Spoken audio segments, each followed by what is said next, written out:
अध्याय और हमारा जो स्टडी है चैप्टर 4 12 से लेकर के 19 तक जो हमने शुरुआत की है पिछले गुरुवार को, वो हम आज कंटिन्यू करेंगे।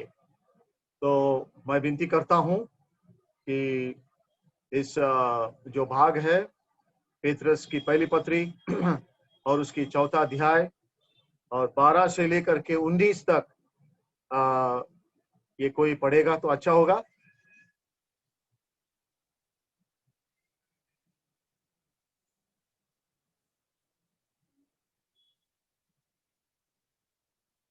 One Peter chapter 4 verse 12 to 19. Somebody can read it. कोई पढ़ेगा हिंदी में?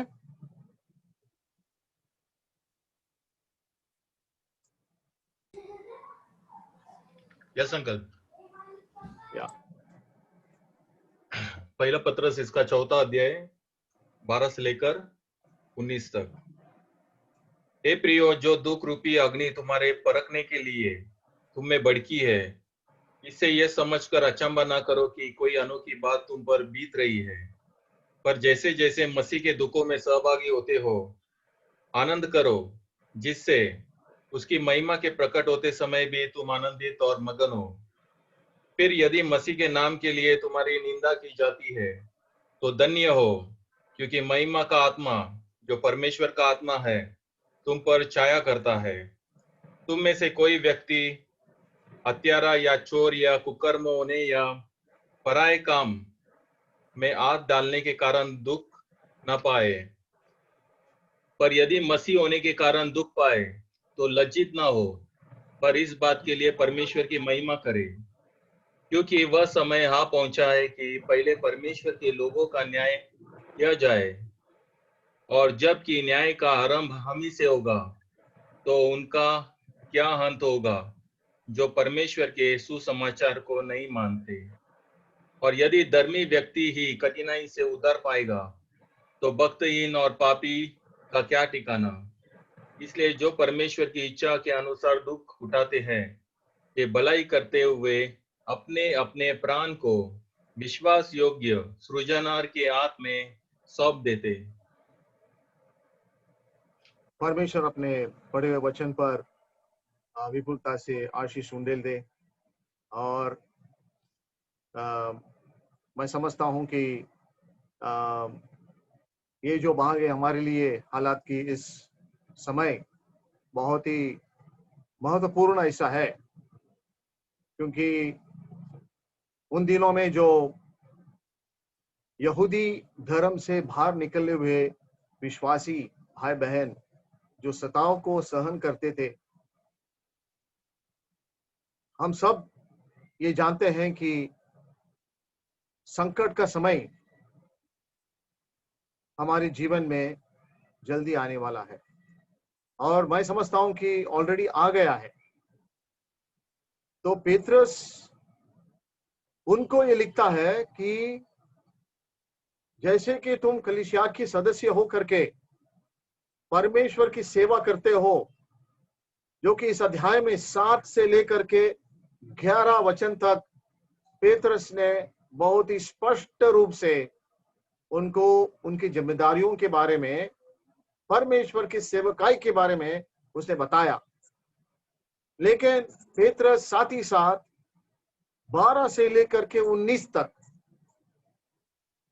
ये पत्र में उन विश्वासियों को लिखता है कि तुम तैयार हो जाओ, तुम्हारे मसीह जीवन में तुम चलते हो, आगे बढ़ते हो, कलीसिया के जीवन में तुम आगे बढ़ते हो। इस बात पर तुम अचंभित नहीं होना चाहिए कि साथ साथ तुमको दुख भी सहन करना होगा। ये हकीकत है। तुम अचंभित ना होना कि तुमको सताव का सामना करना पड़ेगा। अचंभित न होना। देखिए 12 वचन में, हे प्रियो, जो दुख रूपी अग्नि तुम्हारे परखने के लिए तुम में भड़की है, इससे यह समझकर अचंभा न करो कि कोई अनोखी बात तुम पर बीत रही है। ये सच बात है प्रियो कि हमारे मसीह जीवन में हमको नाना प्रकार के दुख सहन करना पड़ता है, हमारे वैयक्तिक जीवन में, पारिवारिक जीवन में और कलीसिया के जीवन में। ये आप सब जानते हैं और मैं भी जानता हूं। कोई भी ऐसा विश्वासी नहीं है कि वो कह सकता है कि मेरे जीवन में कोई भी दुख नहीं आया, मैं एकदम सुखी हूं, एकदम आराम से मैं जी रहा हूं। नहीं, विश्वासी के जीवन में बाधाएं, दुख, दर्द, पीड़ी, सताव अनेक रूप लेकर के आ सकता है। ऐसा नहीं कि हम विश्वास यह करके सब ठीक ठाक है। ये ऐसे सुसमाचार प्रचार करने वाले बहुत है आजकल। हेल्थ, वेल्थ गॉस्पेल, आरोग्य सुसमाचार, धन का सुसमाचार, फील गुड गॉस्पेल, संपत्ति सुसमाचार। वो कहते हैं कि प्रभु यीशु मसीह को स्वीकार करो, तुम्हारा जीवन सुख ही सुख, आनंद ही आनंद। ये लोगों को फंसाने का काम, ऐसा नहीं है। प्रभु यीशु मसीह कहता है कि यदि कोई मेरे पीछे आना चाहता, वो तैयार होना चाहिए अपने आप को इनकार करना, अपने क्रूस को उठाना, अपने आप को समर्पण करना, अपने आप को सौंप देना और फिर मेरे पीछे आना। यानी कि वो बहुसंख्या में एक बड़ी भीड़ को देख करके बोलता है, क्या तुम मेरे पीछे आना चाहते हो? आजकल सुसमाचार प्रचार में लोग संख्या के ऊपर बहुत ही जोर देते हैं, नंबर्स, क्वांटिटी, लेकिन quantity is opposite to quality. ये अभी हम धीरे धीरे देखेंगे। वो सच्चा है वो चेला, वो सच्चा है वो शिष्य, जो अपने शिष्यत्व के बारे में सोचते हुए एक कदम आगे उठाने से पहले वो सोचता है, इसका कीमत मैं चुकाने के लिए तैयार हूं। वो कीमत में एक भाग है दुख उठाना। प्रभु यीशु मसीह कहता है, अपने सलीब को, अपने क्रूस को ले लो अपने ऊपर। जैसे कि मसीह यीशु ने इस संसार में पापियों को अपने जान देने के लिए आया, लेकिन उस बलिदान में प्रभु यीशु मसीह को दुख उठाना पड़ा। सजा में मजा नहीं है। कई लोग विश्वासी अपने आप को कहते हैं, उनको कोई दुख नहीं चाहिए। वो सोचते हैं कि यीशु के पीछे चलना बहुत एकदम ऐश आराम का मजा की एक यात्रा है, पिकनिक है। नहीं प्रियो, तैयार होना चाहिए, क्योंकि हम प्रभु यीशु मसीह के ऊपर विश्वास किए हैं। हमारा रिश्ता विश्वास की रिश्ता है और प्रभु उस विश्वास को समय समय पर टेस्टिंग करता है, संशोधन करता है, परखता है, एग्जामिन करता है। और जब विश्वास का परीक्षा होता है तो हमको दर्द जरूर होगा ना। इसलिए 12 वचन में, हे प्रियो, जो दुख रूपी अग्नि तुम्हारे परखने के लिए। देखो यहां पर पेत्रस बड़ी स्पष्ट रूप से उन विश्वासियों को लिखता है, तुमको तुम्हारे परखने के लिए। ये जरूरी है हमारी जिंदगी में प्रियो, तो हमारे प्रवासी जीवन में every difficulty, every calamity is an opportunity for God to test our faith. हमारे विश्वास का समय समय पर परीक्षण होना ये जरूरी है। नहीं तो क्या होता है, हमारा विश्वास ठंडा पड़ जाएगा। हमारा विश्वास तीव्र रहना चाहिए, हमारा विश्वास तेज रहना चाहिए, हमारा विश्वास ताजा तवाना रहना चाहिए। इसके लिए समय समय पर परीक्षा लेना जरूरी है। इसलिए एक विश्वासी दुख को ना नहीं कहना, दुख को स्वागत करना परमेश्वर की इच्छा है, परमेश्वर की योजना है। और पेत्रस अपने पत्र में विश्वास की परीक्षा के बारे में पहले अध्याय में ही लिखा है। देखिए, पहले अध्याय में हम पढ़े हैं। हम आगे बढ़ने से पहले उस वचन को पढ़ेंगे, क्योंकि उस वचन को पेत्रस की पहली पत्री, उसकी पहला अध्याय, उस वचन को इस वचन के साथ जुड़ाना जरूरी है, अवश्य है।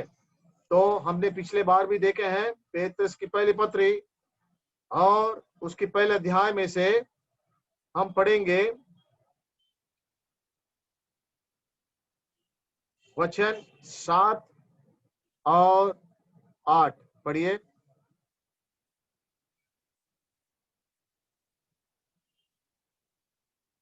वचन 7 और 8, 1 पीटर चैप्टर 1 वर्स 7 and 8। ये पढ़ने के बाद आपको समझ में आएगा परमेश्वर का योजना क्या है हमारे विश्वास को परखने के लिए। Somebody can read. That the genuineness of your faith, being much more precious than gold that perishes, though it is tested by fire, may be found to praise, honor, and glory at the revelation of Jesus Christ, whom having not seen you love, though now you do not see him, yet believing you rejoice with joy inexpressible and full of glory. प्रभु की स्तुति हो। ये वचन पढ़ने के बाद कोई भी विश्वासी सवाल पूछेगा, मुझे क्या मिलता है दुख सहन करने में, मेरे विश्वास की परीक्षा होने में मुझे क्या मिलता है। लेकिन दूसरा एक सवाल है, मेरे विश्वास की परीक्षा होने में परमेश्वर को क्या मिलता है, परमेश्वर का योजना क्या है। यहां पर पेत्र लिखता है, यह इसलिए, इस कारण, वर्स 7, और इसलिए यह है कि तुम्हारा परका हुआ विश्वास, परका हुआ विश्वास, विश्वास जब कार्यरत होता है तब वो परका जाता है। बिना परका हुआ विश्वास कार्यरत विश्वास नहीं है। A faith which is not tested is a faith which is inactive. हमारे विश्वास को जगाना जरूरी है। कभी कभी हमारा विश्वास सो जाता है, इसलिए परमेश्वर अपने विश्वास को जगाने के लिए परीक्षा करता है, परखता है, क्योंकि हमारा और परमेश्वर के बीच में एक विश्वास का नाता है।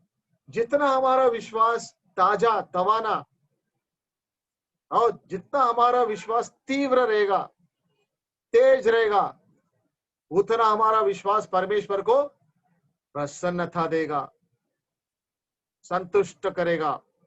इब्रानियों की पत्री उसका 11 अध्याय 6वें वचन में हम पढ़ते हैं, क्योंकि विश्वास के बिना परमेश्वर को संतुष्ट करना अनहोनी है।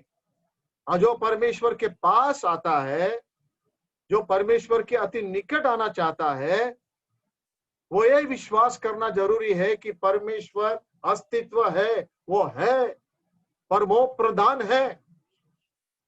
और जो कोई इस विश्वास के साथ उसके निकट आता है और उसको खोजता है,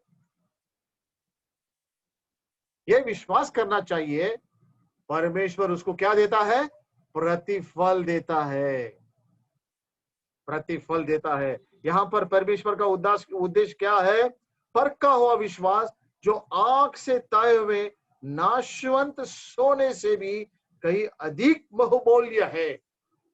परमेश्वर हमारा विश्वास को इसलिए परखता है क्योंकि हमारा विश्वास नंबर 1 परमेश्वर के लिए आप बहुमूल्य है। The trial of your faith is much more precious to God.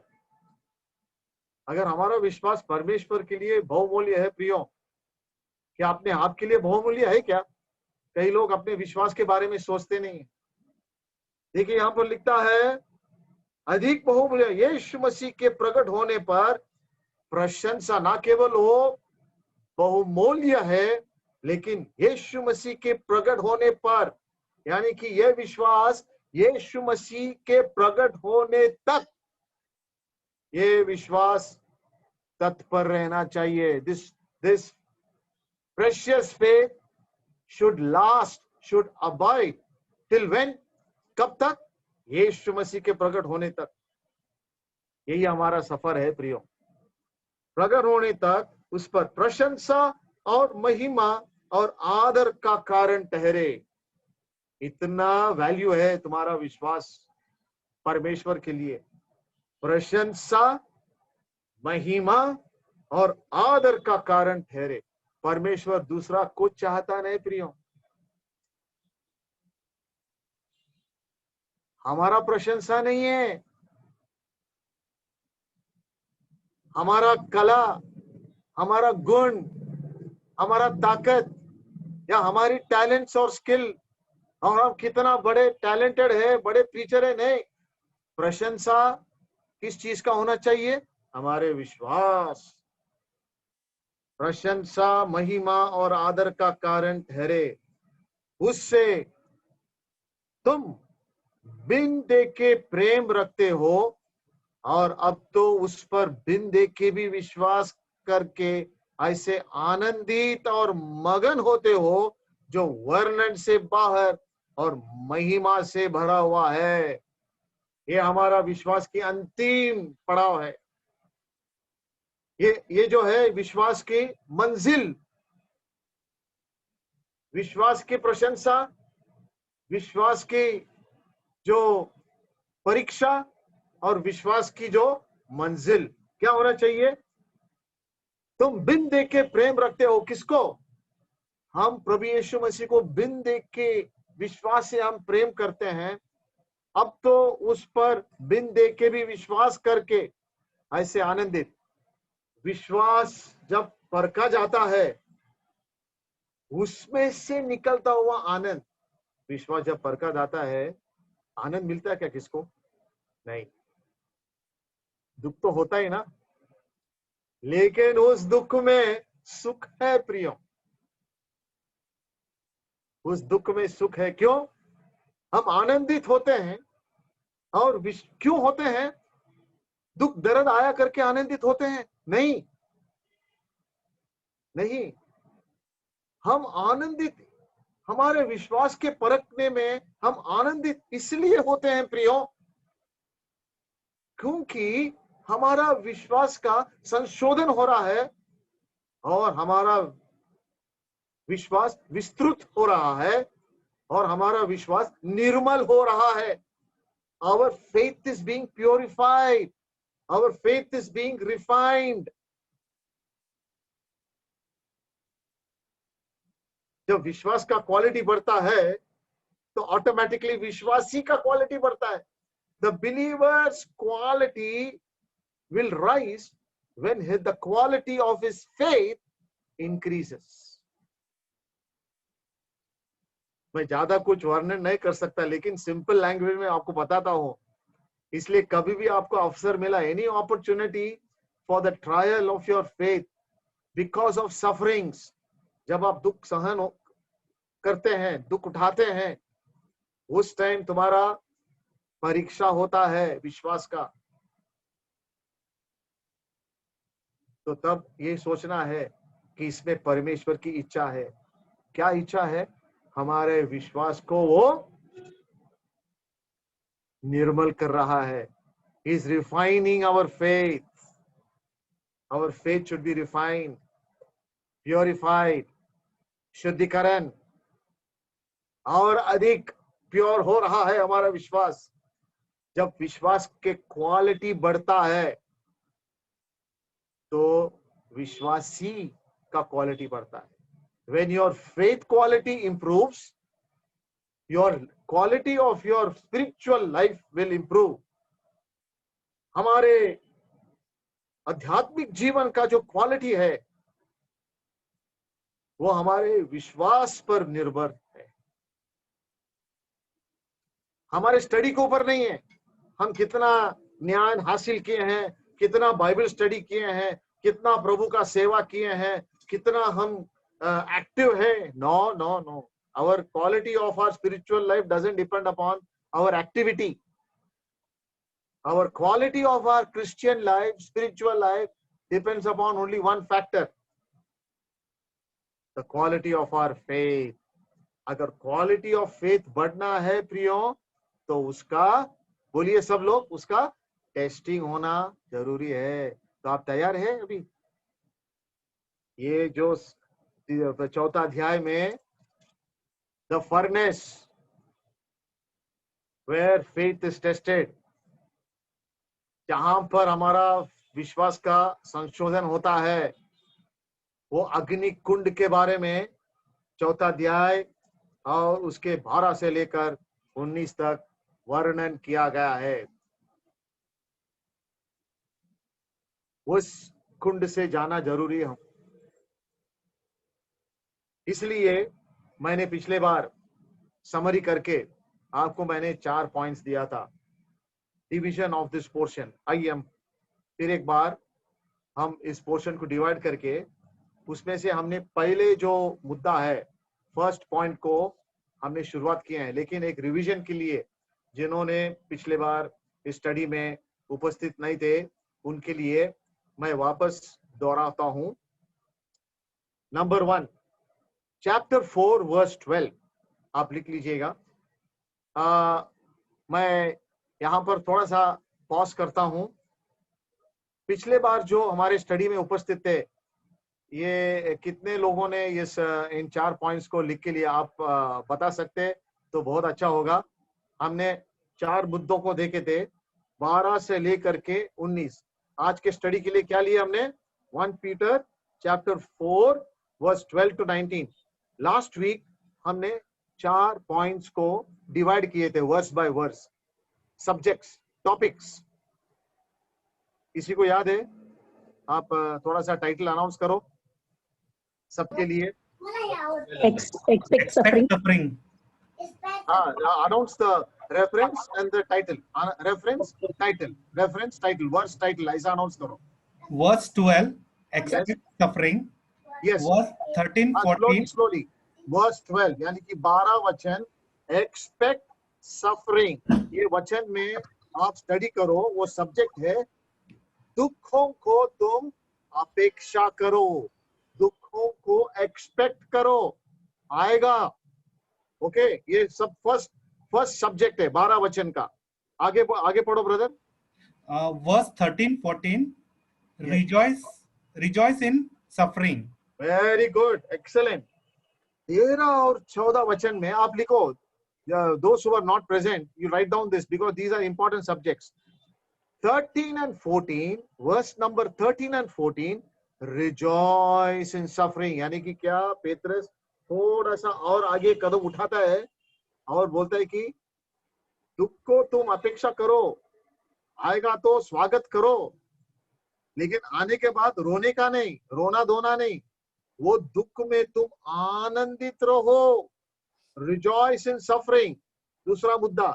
तीसरा बोलिए भाई. Verse 15 to 18, examine your life. जैसे कि ये परीक्षा हो रहा है, सता हो रहा है, दुख हम उठाते हैं हमारे मसीह जिंदगी में, तो पेत्रस कहता है 15, 16, 17, 18 में आप पढ़िएगा, ये इस समय अपने आप अपने जीवन को परीक्षण करो, स्व परीक्षण करो, अपने जीवन को जांच के देखो, अपने जीवन को परख कर देखो. Examine your life, self examination. Okay, and what is the last point, brother? Verse 19, commit your life into God. Oh, very good, brother. Thank you. May I know who announced? Johnson. Johnson. Thank you. Thank you so much, Johnson. Very good. So you have all the points with you. So chapter 4 verse 19 last point में पेत्रस इन विश्वासियों को लिखता है, जब ये सब हो रहा है तुम्हारे जीवन में, जब जब दुख का प्रसंग आता है, जब तुमको दुख उठाना पड़ता है तुम्हारे जीवन में, एक विश्वासी के जीवन में सफरिंग कम्स, वो टाइम हमको पैनिक नहीं करना, हमको टेंशन लेने का नहीं, हम चिंताग्रस्त हो जाते हैं, हम एकदम टेंशन तनाव में आ जाते हैं। नो नो नो, क्योंकि हमारे जो दुख उठाने में हम किसके साथ सहभागी है? प्रभु यीशु मसीह के साथ सहभागी है। प्रियो, पौलुस का जीवन में कितना दुख आया, प्रभु का सेवक, प्रभु का दास अपने जीवन में कितना दुख उठाया उसने। वो क्या कहता है? उसने ऐसा वैरायटी ऑफ सफरिंग्स उसने अनुभव किया।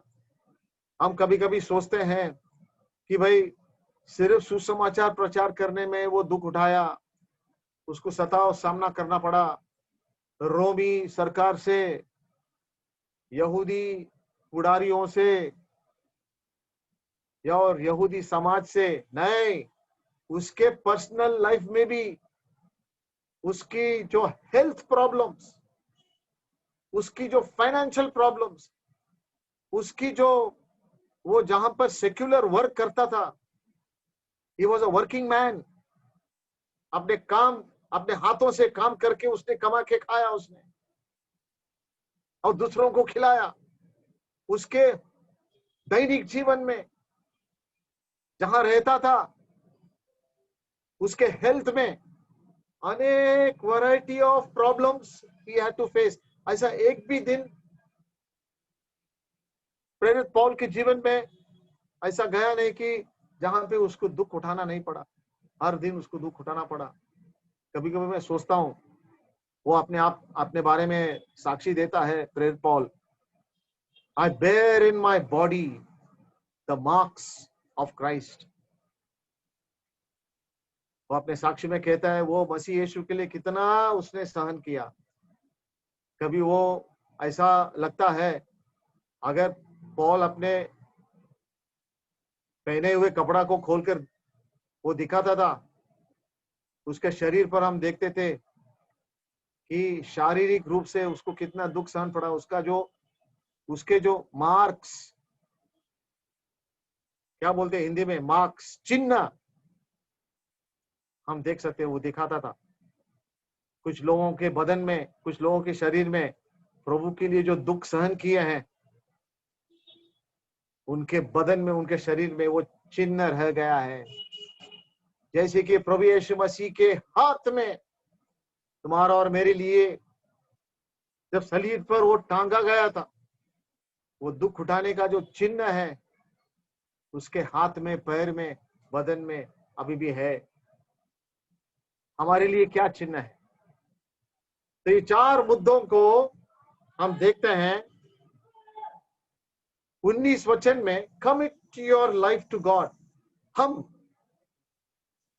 जब हम छोटे छोटे दुख उठाते हैं प्रभु यीशु मसीह के लिए, टेंशन में आने का नहीं है, रोना नहीं है, क्योंकि हमारा प्रभु है। हर एक अपने बच्चे, हर एक अपने विश्वासी के जीवन में वो देखता है कौन मेरे लिए दुख उठाता है। वो क्या करता है? उनके करीब आता है। He is very close to those who suffer for him. ये चॉइस अपना है। प्रभु के लिए किस प्रकार का दुख उठाना, या हम तैयार है, या दुख नहीं उठाना, इजी लाइफ बिताना, वो भी चलेगा, हमारा चॉइस है।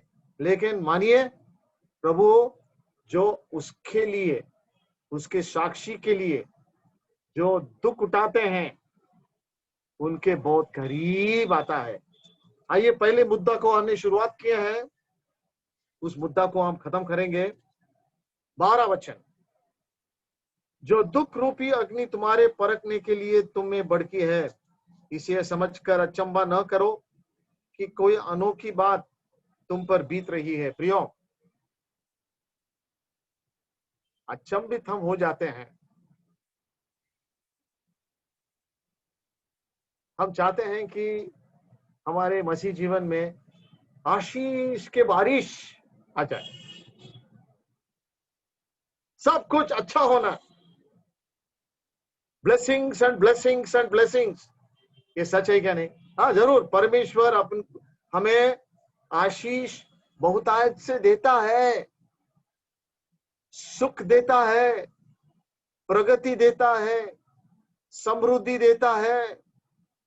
हम जो मांगते हैं उससे भी बढ़कर हमें देता है। दिया क्या नहीं बोलो? सबको आशीष मिला क्या नहीं?